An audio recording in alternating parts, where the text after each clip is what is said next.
Felicidades mamás, feliz Día de las Madres en DFBC. ¿Por qué no me ayuda a celebrar a aquellas que Dios nos ha dado? ¡Wow! Muchas gracias. ¿Por qué no me ayudan a celebrar a aquellas que Dios nos ha dado como el regalo para poder ver una imagen de Dios que solamente podemos ver a través de ese cuidado, de ese amor, de esa ternura que nuestras madres nos dan? Hoy es Día de las Madres y como iglesia queremos reconocer y honrar a aquellas que Dios nos ha dado como madres.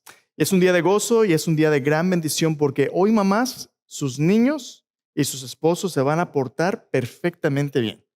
Sí, los esposos van a lavar la ropa, los trastes, van a hacerle de cenar, le van a dar manicure, un buen masaje. Bueno, puede ser que a lo mejor sea un poquito menos de lo que le estoy diciendo, pero no se preocupe. Hoy va a ser un buen día porque vamos a celebrarlas. Pero mire, hoy es un buen día porque no solamente Dios nos permite celebrar a nuestras madres, sino estamos celebrando, más que un día, estamos celebrando el legado realmente de nuestras madres.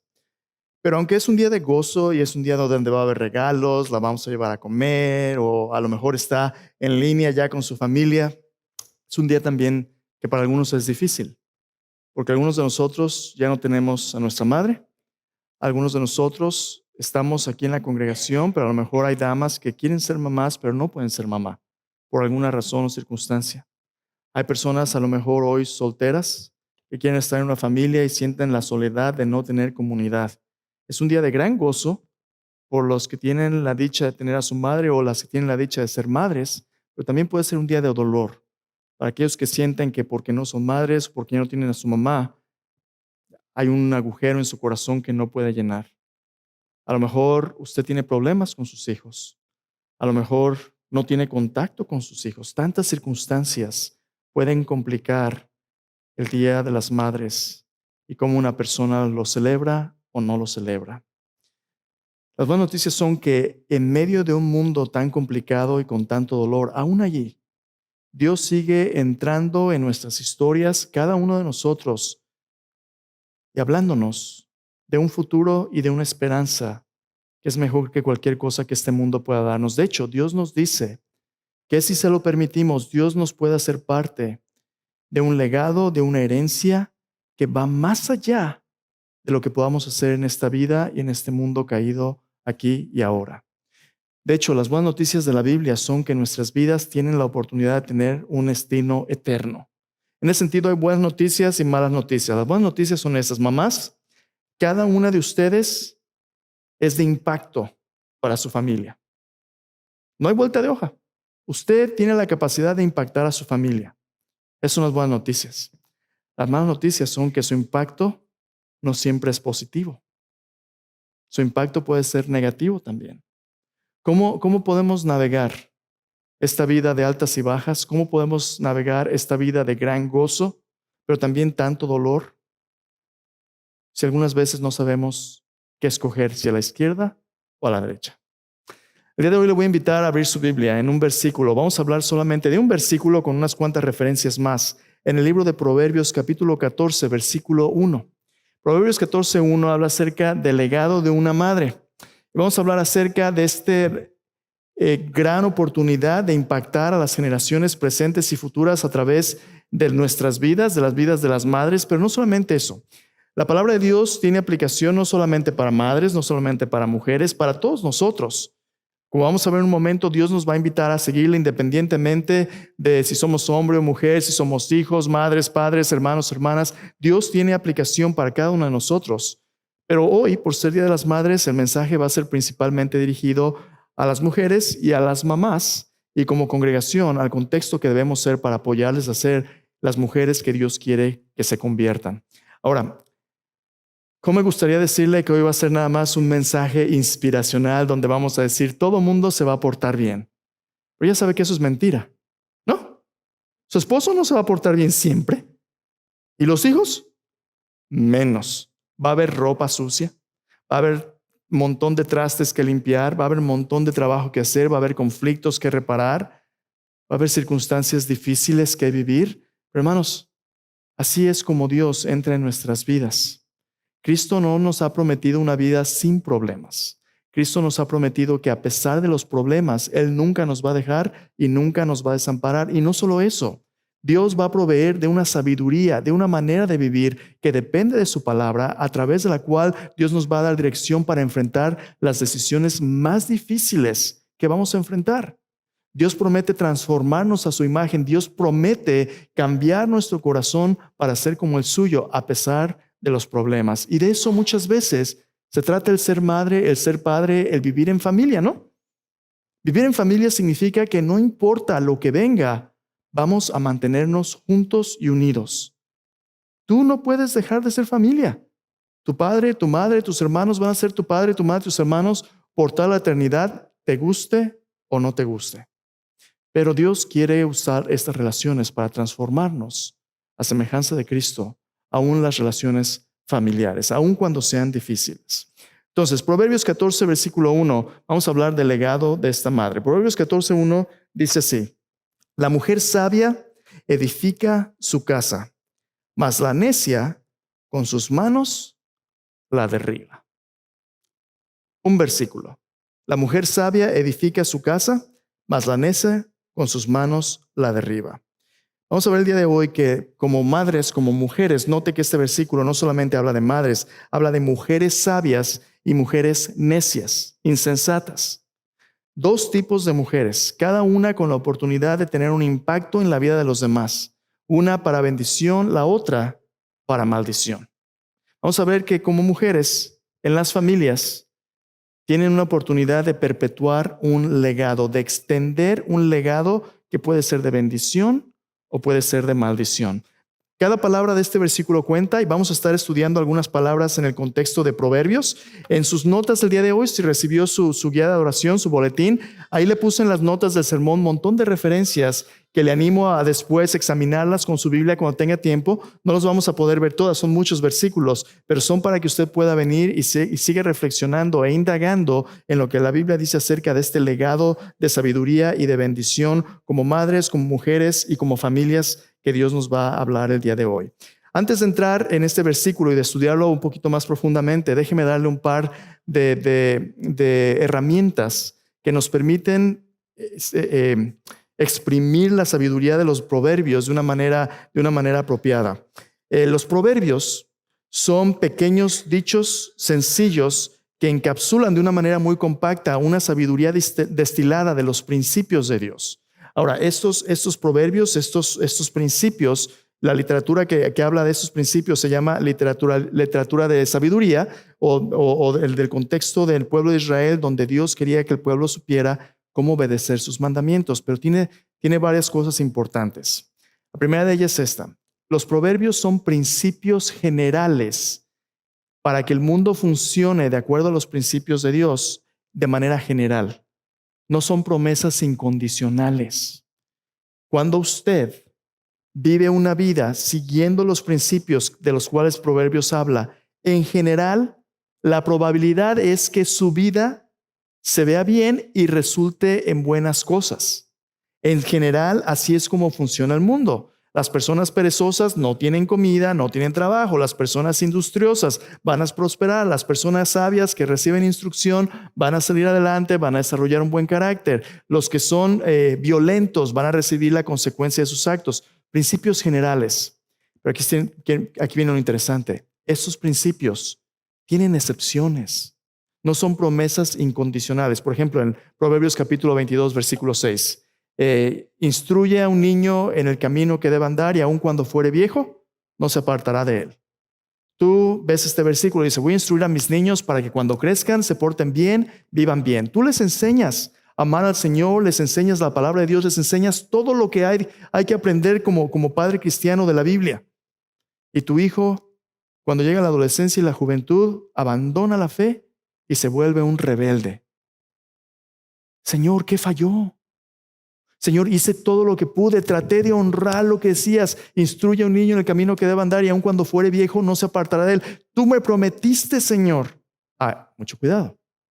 En los proverbios, recuerde, los proverbios no son promesas incondicionales, son principios generales del camino de sabiduría. ¿Por qué no son promesas incondicionales? Porque cuando hablamos de sabiduría en la Biblia, como vamos a ver en un momento, La sabiduría es algo que usted no puede desarrollar por imposición ni por obligación.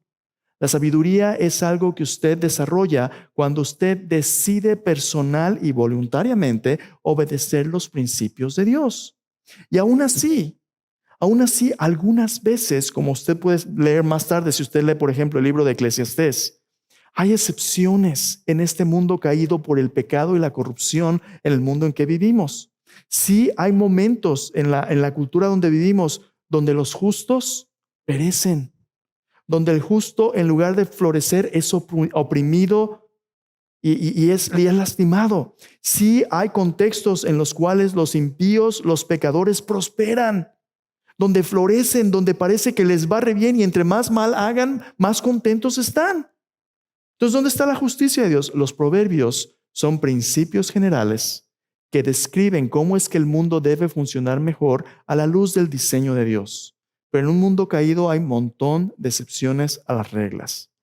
Entonces usted, entonces ¿para qué sirve leer estos proverbios y tratar de vivir de la mejor manera? Los proverbios no solamente nos hablan de los resultados que toman lugar en acciones, nos hablan de aquello en lo cual nosotros nos estamos convirtiendo. En otras palabras, no solamente son los resultados pragmáticos de hacer bien, de portarse bien, también habla acerca del carácter que Dios quiere formar. Aun cuando a veces las cosas vayan mal y sean difíciles, el creyente en el Dios de la Biblia tiene la esperanza de que aunque este mundo caído a veces nos da la espalda, a final de cuentas, Dios va a ejercitar su justicia y Dios va a traer su reino. Y en esos momentos, cuando el reino venga, su carácter en lo que usted se haya convertido y esta relación personal con Dios va a hacer toda la diferencia.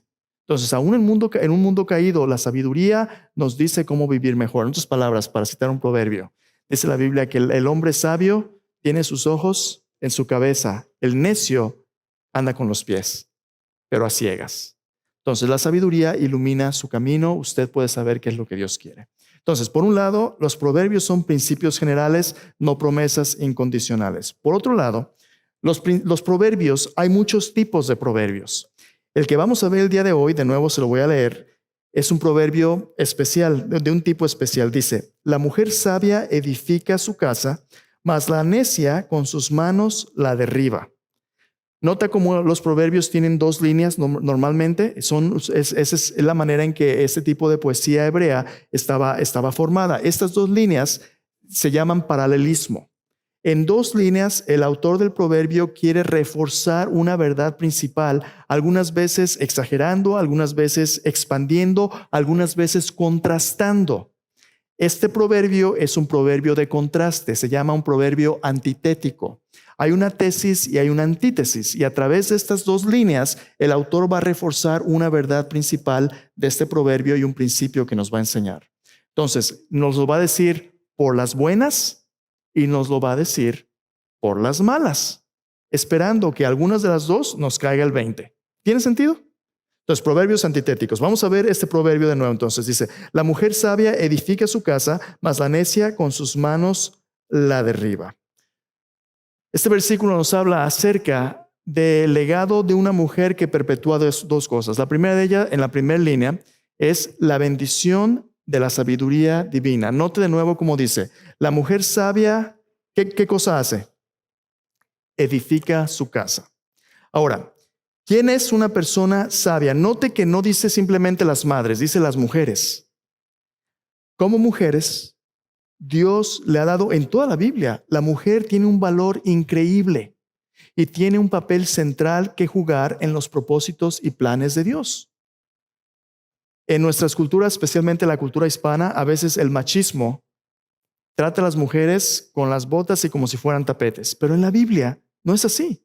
En la Biblia, de hecho, cuando usted lee su Biblia, hombres y mujeres son ambos importantes en el plan de Dios. En Génesis capítulo 1, Génesis capítulo 2, cuando Dios hizo al hombre y a la mujer, Dios hizo a ambos, hombres y mujeres, a imagen y semejanza de Dios. Lo cual significa que ambos tenemos la misma dignidad como criaturas de Dios, como seres humanos tenemos el mismo valor y la misma dignidad, pero tenemos diferentes funciones. Si usted se acuerda un poquito para entender este término, la mujer, para hablar por qué es tan importante en este rol. Mire, vivimos en una cultura donde la gente a veces ya no sabe ni qué es un hombre ni qué es una mujer. Es difícil para la gente a veces someterse a lo que Dios dice acerca de nuestra humanidad. En la Biblia, cuando Dios creó al hombre y la mujer en Génesis capítulo 1, Génesis capítulo 2, dice en Génesis 2 que hizo primero a Adán, al hombre, lo formó del polvo de la tierra, sopló en su nariz aliento de vida, e inmediatamente cuando formó al hombre primero antes que la mujer, lo formó porque los hombres en la economía de Dios, en el plan de Dios, son los que tienen la responsabilidad y la iniciativa de responder a Dios como aquellos a quienes ha puesto como responsables de su familia. Liderazgo significa tomar la iniciativa de servir. El varón, los hombres han sido puestos por Dios en la familia y en la sociedad también como aquellos que son primeramente responsables de lo que sucede con la creación, con sus familias delante de Dios. Y Dios le dio a Adán los mandamientos, el mandamiento de no comer del árbol de la ciencia del bien y del mal, pero también le mandó que cuidara del jardín, que lo labrara, que lo guardase. Y Dios le mandó después cuidar de su familia y ser fiel a su esposa. Dios quería que los hombres fueran los proveedores, los protectores, los pastores, líderes espirituales de sus familias. Pero, tan importante como era el rol de Adán, Adán no podía hacer su rol solo. Era incapaz de hacerlo. De hecho, cuando Dios vio a Adán ahí en Génesis 2, dijo, no es bueno que el hombre esté solo. Le haré una ayuda idónea para él. ¿Qué significa eso de ayuda idónea? Un ayudante, ¿verdad? No. Cuando decimos ayudante, especialmente en español, tenemos el que es el maestro y tenemos al ayudante. A veces hasta se dice el estorbante, ¿verdad? El aprendiz, aquel que es menos calificado, aquel que está aprendiendo, pero como es segunda categoría. A eso no se refiere Génesis cuando habla de las mujeres. Cuando habla de las mujeres en Génesis capítulo 2, habla acerca de las mujeres como ayuda idónea, utilizando un término que se utiliza y se aplica también para Dios en el libro de los Salmos. Por ejemplo, cuando el salmista dice, Señor, mi ayuda eres tú, mi refugio. Esa palabra ayuda se aplica para Dios. Ayuda no significa que alguien sea menos calificado o segunda categoría, significa que alguien tiene la capacidad única de hacer lo que otro no puede. Lo que la Biblia está diciendo del rol de las mujeres es que hay roles en su familia, en sus relaciones con hombres, en sus relaciones en la sociedad, donde las mujeres tienen un llamado único de completar el llamado del hombre para juntos hacer lo que no pueden hacer solos.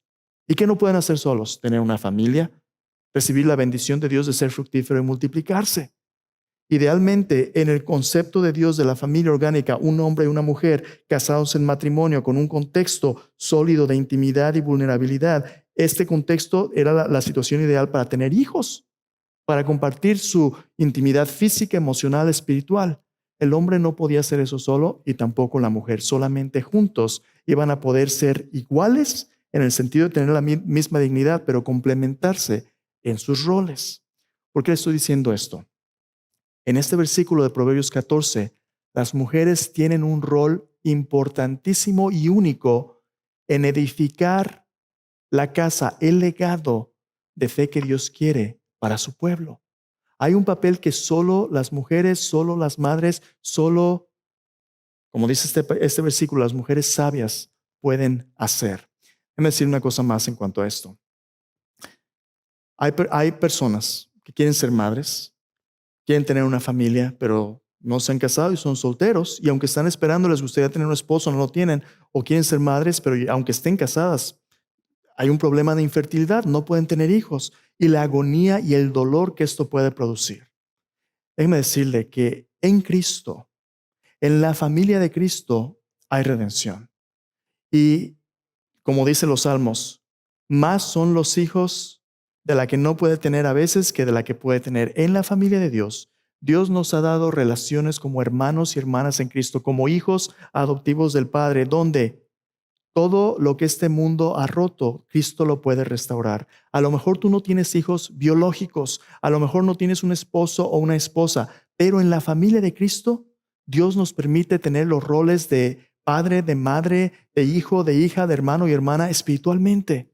Cristo quiere aún así utilizarte y que tú seas de influencia y de bendición para otros. Así que si no tienes un esposo, una esposa, un hijo, una hija biológicos, Dios aún así puede multiplicar tu legado y tu influencia como un padre, una hermana, un hijo, un esposo, esposa espiritualmente. En la familia de Cristo, todos tenemos la oportunidad de invertir y bendecir a otros. Entonces, ¿En qué consiste este legado? Volvamos a Proverbios 14, dice, la mujer sabia edifica su casa. Esa palabra sabia en el Antiguo Testamento aparece 138 veces, lo puede usted ver ahí en sus notas. 47 veces aparece en el libro de Proverbios. Ese es un tema principal del libro de Proverbios. Pero ¿qué significa ser sabio? ¿Significa tener un título? ¿Significa tener una licenciatura o una maestría o un doctorado en cómo vivir? ¿Qué significa ser sabio? Hay personas que piensan que ser sabio significa saber mucho. Pero en la Biblia la sabiduría es más que conocimiento intelectual. De hecho, en el libro de Proverbios, por ejemplo, ahí le puse varias notas, no los vamos a ver todos, pero algunos. Proverbios capítulo 1, versículo 7, cuando empieza a hablar del tema, dice, el principio de la sabiduría es el temor de Jehová. Los insensatos desprecian la sabiduría y la enseñanza. En la Biblia, la verdadera sabiduría no depende solamente de su percepción o su inteligencia humana. Depende de su relación con Dios. Dice, el principio de la sabiduría es el temor de Jehová. Ahora, ¿qué es el temor de Jehová? Pánico de Dios. Es tenerle miedo a Dios. No. ¿Es que, perdón? Es respeto. El temor de Jehová es un respeto reverente a Dios. Es que usted tenga reverencia por quien Dios es y que usted desee darle a Dios la dirección de su vida. Que Dios esté en control de su vida. Dice, el principio de la sabiduría es el temor de Jehová. Es darse cuenta que somos responsables delante de Dios. Ahí comienza la sabiduría verdadera, dándonos cuenta de que nosotros no tenemos la última palabra en nuestras vidas. Dios la tiene. Un versículo más. Dice Proverbios capítulo 3, versículo 7. Mire lo que dice otro versículo de esa sabiduría. Y lo tiene, por cierto, ahí en sus notas para que lo vea después. Dice, no seas sabio en tu propia opinión. Teme a Jehová y apártate del mal. Una persona sabia es una persona que no es sabia en su propia opinión, sino que teme a Dios y se aparta del mal. ¿Quién es un sabio en su propia opinión? Aquellos que lo saben todo. No les puedes decir nada. Eso ya lo sé. Oye, eso hiciste mal. ¿Y tú todo lo haces bien? En la Biblia, los sabios son personas que reciben instrucción, son personas que desarrollan discernimiento, son personas que tienen respeto y reverencia por Dios, pero no solamente por eso, también por otros, empezando con su padre y por su madre. Oye, hijo mío, la instrucción de tu padre, no menosprecies la dirección de tu padre, porque serán corona de gracia a tu cabeza y collares a tu cuello. Proverbios capítulo 3 dice, respetan a sus padres, respetan a otros, reciben la corrección. Una persona sabia es alguien que por la instrucción, discernimiento y la experiencia personal tiene las habilidades de vivir de tal manera que su vida refleja la realidad de la presencia y la bendición de Dios. En otras palabras, cuando una persona sabia se para en un lugar, esta persona es una luz revelando el conocimiento y la presencia de Dios, la bendición de Dios a otras personas. Esa es la sabiduría en el Antiguo Testamento. No solamente conocimiento intelectual, sino experiencia práctica de los caminos de Dios. Son personas que pueden dar un buen consejo y también recibirlo de los principios de Dios. Y en este proverbio, Proverbios 14:1 dice que como mujer, usted tiene la oportunidad de ser una persona caracterizada por la sabiduría de Dios. Por la sabiduría de Dios. Piensen en esto por un momento. Qué hermoso es el diseño de Dios. Dios ha puesto a los padres, varones, como el proveedor, el protector y el pastor de su familia, quien tiene que tomar iniciativa para crear el contexto donde una familia pueda florecer y crecer. El papá es el protector, el proveedor, el pastor de la familia. Pero desde dentro, la madre tiene la responsabilidad de nutrir, de administrar, de sabiamente dirigir aquello que el padre ha sido llamado a proveer. Una mujer sabia recibe lo que su familia tiene y lo administra de tal manera que pueda vivir de acuerdo a los principios de Dios. Mire cómo sucede. Un niño pequeñito se lastima. ¿A dónde va el niño primero? Mami. Si va con el papá, a veces el papá dice, a ver, venga, no tiene nada, véngase, ya no llore, vámonos. Y el chiquillo raspado, ¿verdad? Sana. Y si va con la mamá, mi hijo, venga, a ver, déjeme limpio. lo limpia con la saliva y todo, ¿verdad? Ya no pasó nada. Llora el niño por 20 minutos, ¿verdad? Y nomás tiene un rasguñito, 20 minutos, lo consuela. El niño aprende seguridad, aprende tantas cosas de la madre. El padre solo no puede hacer lo que juntos Dios ha llamado a hacer. La madre sola tampoco puede hacerlo. Pero lo interesante es esto. Cuando usted ve padres, madres solteros, varones que tienen a sus hijos solteros, madres que tienen a sus hijos solteros, pareciera que las familias que tienen solamente un padre, pero que tienen madre, aunque no tengan padre, los niños crecen con más madurez emocional que solamente cuando hay un padre.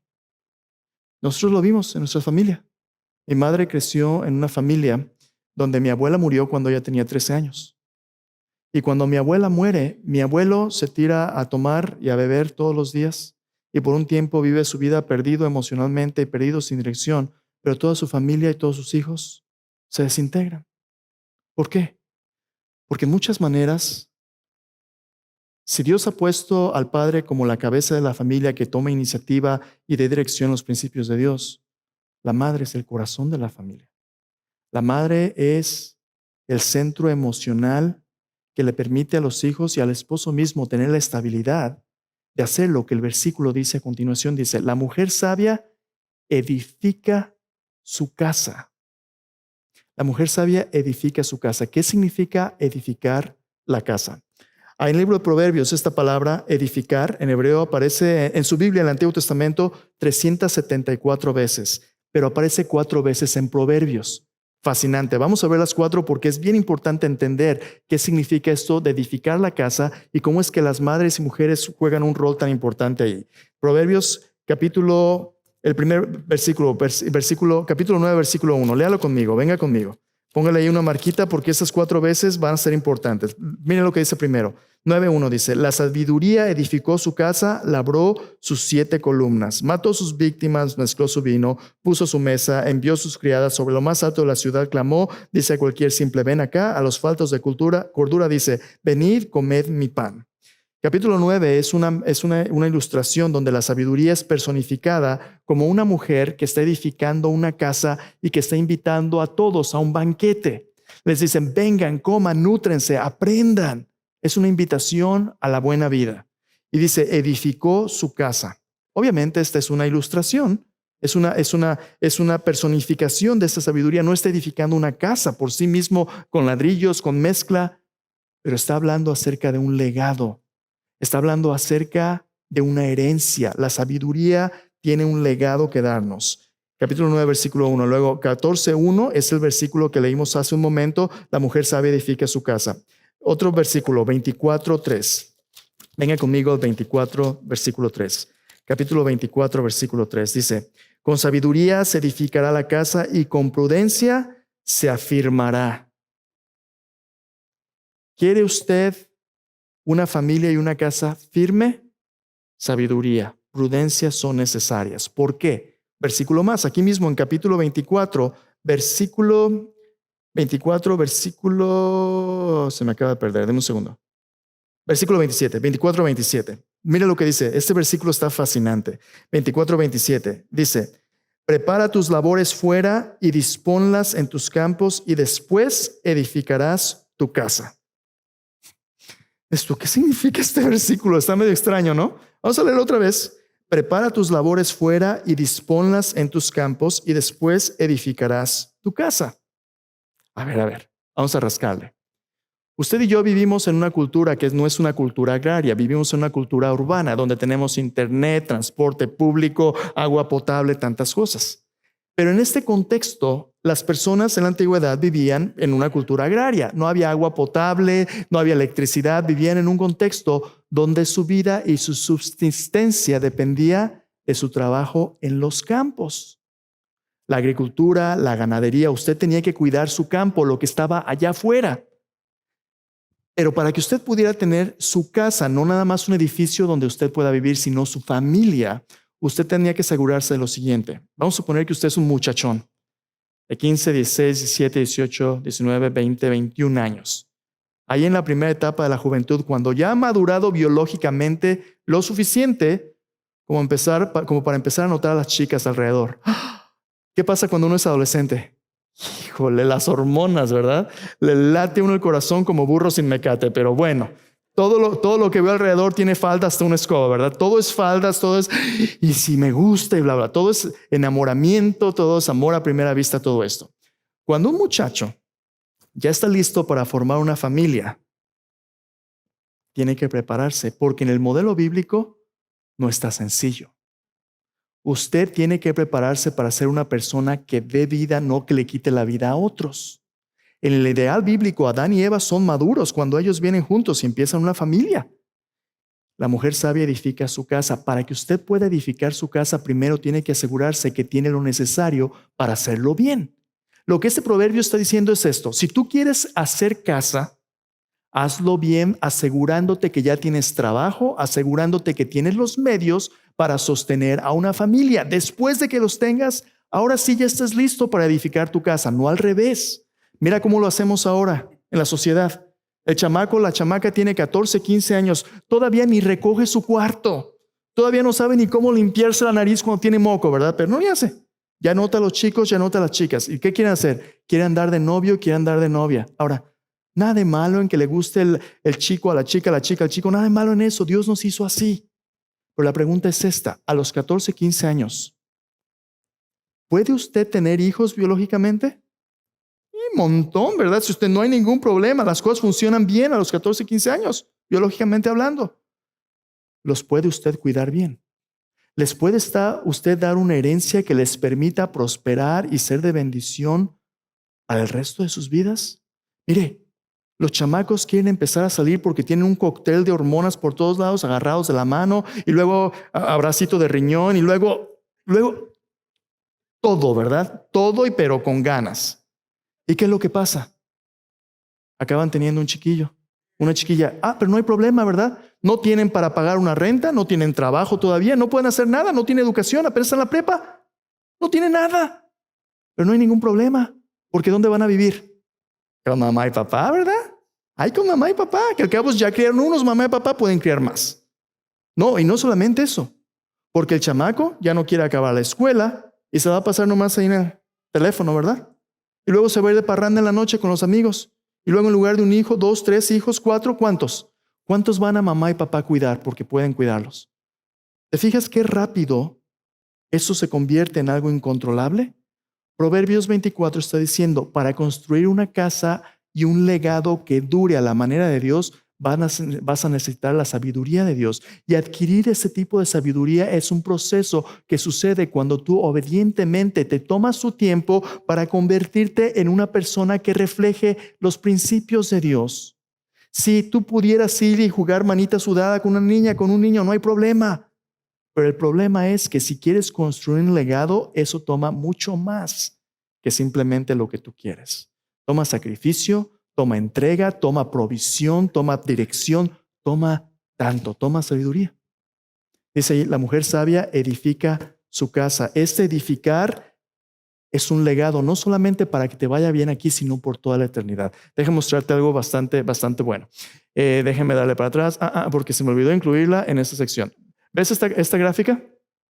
Esta palabra edificar en el Antiguo Testamento aparece 374 veces. Pero ves esta gráfica de aquí, en la parte de arriba abajo son todos los libros del Antiguo Testamento, desde Génesis hasta Malaquías. No te muestro esto normalmente porque es parte del trabajo antes del sermón, pero eso es tan importante que tengo que mostrártelo.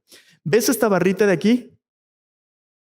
Es el mayor número de veces que esa palabra edificar aparece en el Antiguo Testamento en el libro de Primero de Reyes. El libro de Primero de Reyes enfatiza el edificar una casa y un legado. Es el pasaje, este libro es el libro donde Dios levanta el reino de Israel a través del rey David y luego el rey Salomón. Y donde David le dice a Dios, yo quiero construirte una casa. Y Dios dice, no, tú no me vas a construir una casa, yo te voy a construir una casa. Y no solamente eso, tu hijo va a construir una casa, mi casa, y a través de él va a venir uno que va a construir un reino para mí que dure toda la eternidad. En el libro de Reyes habla de construir esta casa como un legado eterno, en el centro del cual, ¿sabes quién está? Cristo Jesús. La promesa del pacto davídico es que Dios a través de David iba a traer a uno que iba a construir una casa que duraría para siempre. ¿Qué tiene que ver esto con Proverbios capítulo 14? Proverbios 14:1 de nuevo nos dice, la mujer sabia edifica su casa. Esta casa está hablando no solamente de un lugar donde vivir, está hablando de los principios, de las verdades, de las promesas que nos conectan con el plan eterno de Dios a través de Cristo Jesús. Proverbios 14 mira nuestro rol como padres, como madres, especialmente el papel de la mujer sabia, como una mujer que puede conectar su familia con la eternidad. Mira, déjame darte otro ejemplo. ¿Te acuerdas cuando Ruth, en el libro de Ruth, se casa con Boz y los ancianos de la ciudad en Ruth capítulo 4 están hablando con Boz y lo bendicen? Le dice que Dios edifique tu casa a través de esta mujer, como Raquel y Lea edificaron la casa de Jacob. Ruth sería una mujer sabia que edificó la casa de Boz, que sería el bisabuelo del rey David. Y a través de David vendría Cristo Jesús mismo. Ruth era una moabita despreciada, pero por su sabiduría y su fe se volvió una matriarca en el pueblo de Israel, apuntándonos a todos a la bendición de Cristo. Este puede ser tu papel también. Ahora, positivamente tienes la oportunidad de impactar la eternidad, pero aquí viene la antítesis. La mujer sabia edifica su casa, más la necia con sus manos la derriba. Puedes perpetuar la bendición de la sabiduría divina, o tú puedes, ahí está, o tú puedes perpetuar la maldición de la insensatez. Ese con sus propias manos la derriba. Si tú no pones a Dios en tu vida como aquel que es la fuente de dirección para ti y para los tuyos, si tú no pones a Dios en primer lugar en tu vida, ¿sabes qué vas a hacer? Tú vas a trabajar, tú vas a edificar, pero te vas a tropezar en tus propios pies. Porque todos nosotros vivimos en familias en un mundo roto donde las cosas no son ideales. Muchos de nosotros crecemos en familias donde hemos sido lastimados. Nuestras madres crecieron con traumas, crecieron con hábitos, crecieron con pecados que nos condicionan a muchas veces repetirlos. Ahora, nadie es perfecto, pero Dios entra en nuestras historias para transformarnos de modelos de vida destructivos a un nuevo comienzo. Entonces, aquí está la cuestión. ¿Has oído del concepto de una profecía que se cumple en sí misma? Cuando una persona tiene todo para tener éxito, pero fracasa porque se ve a sí misma como una persona que merece nada más que fracasar. Muchos de nosotros, cuando crecimos, se nos dijo, eres un bueno para nada, eres un inútil, y tú le pones ahí, tú le pones. Muchos de nosotros crecimos con maldición en lugar de bendición. ¿Sabes qué? Si tú no vienes al Señor y dejas que Él te sane de esos traumas, de esos hábitos, de esos pecados, posiblemente tú se los vas a pasar